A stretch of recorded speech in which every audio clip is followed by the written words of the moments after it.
Hello, this is the Cobra HS60, which is a hand spreader suitable for grass seed and fertiliser on large lawns. So what we're going to do is unpack it, get it all out, assemble it and show you just how easy it is to put together.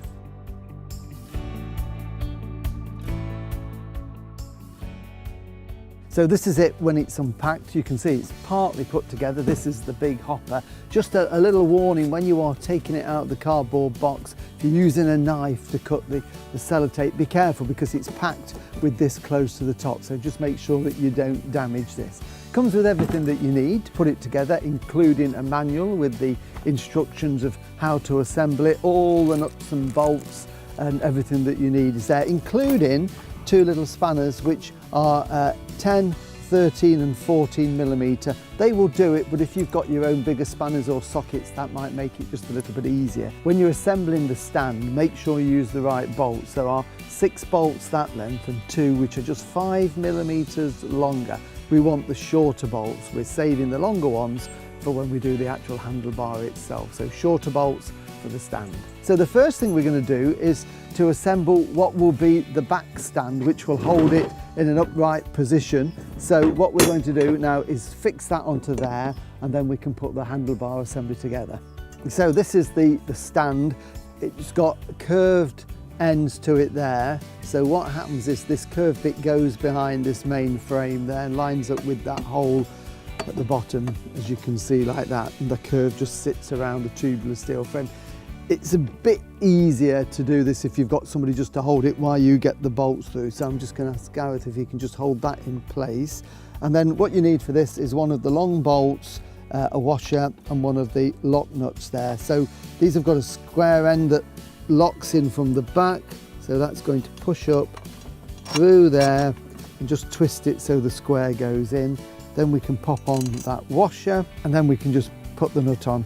So just tighten it finger tight, and then as it starts to lock in, we need either the spanner they provide. I'm going to use this little socket set, which makes life a little bit easier and we can get it on much faster.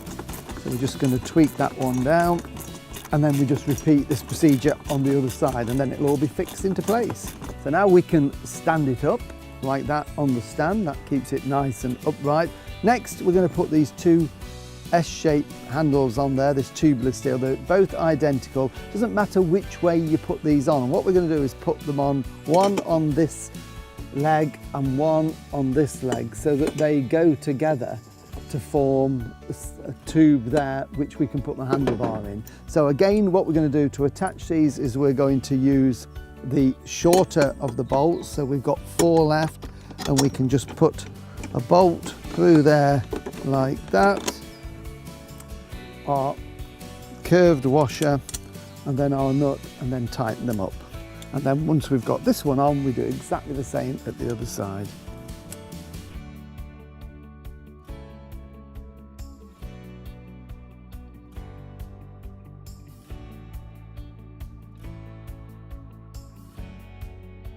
So I've only partly tightened these because we need to have a little bit of give just here, simply because if we tighten it too much, it's going to be too tight to get this in. So this is the handlebar, which is then going to slot into there. We've got the 2 holes here, which will line up with these holes. So we just slot that in like that to line up the holes using the 2 longer bolts.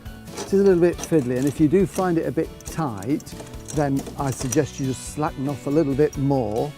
You might just need to give them a bit of a wiggle to get them through like that, and then we can pop on our washer and our nut, and then we can put the second bolt in, and then we can tighten everything up to make sure it's nice and rigid.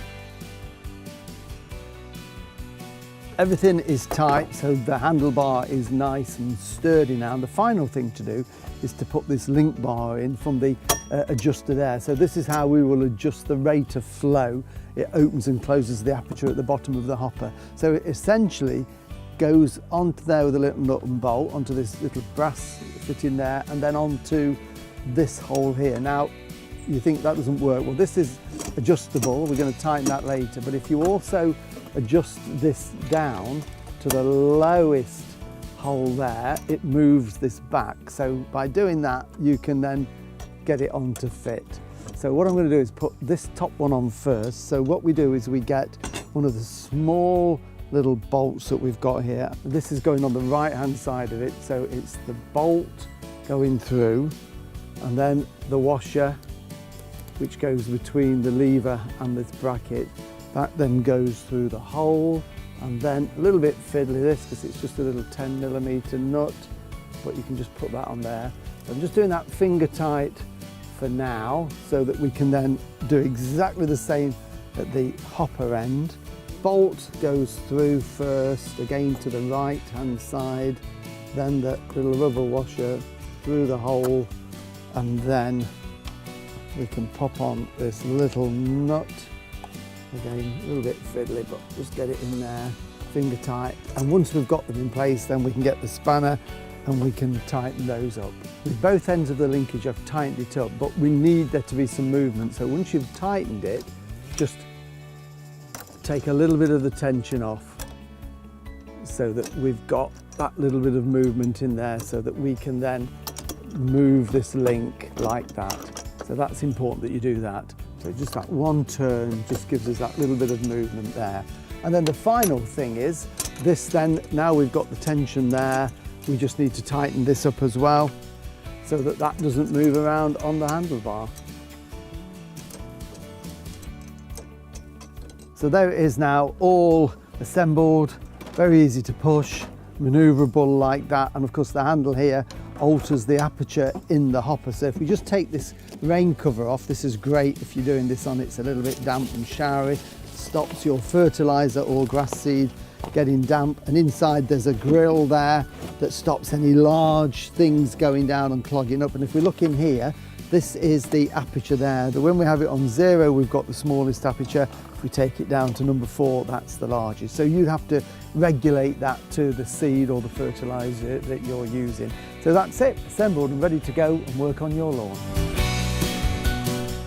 Remember to register your Cobra online at www.cobragarden.co.uk. Always have your Cobra serviced regularly. Check the website for your nearest dealer.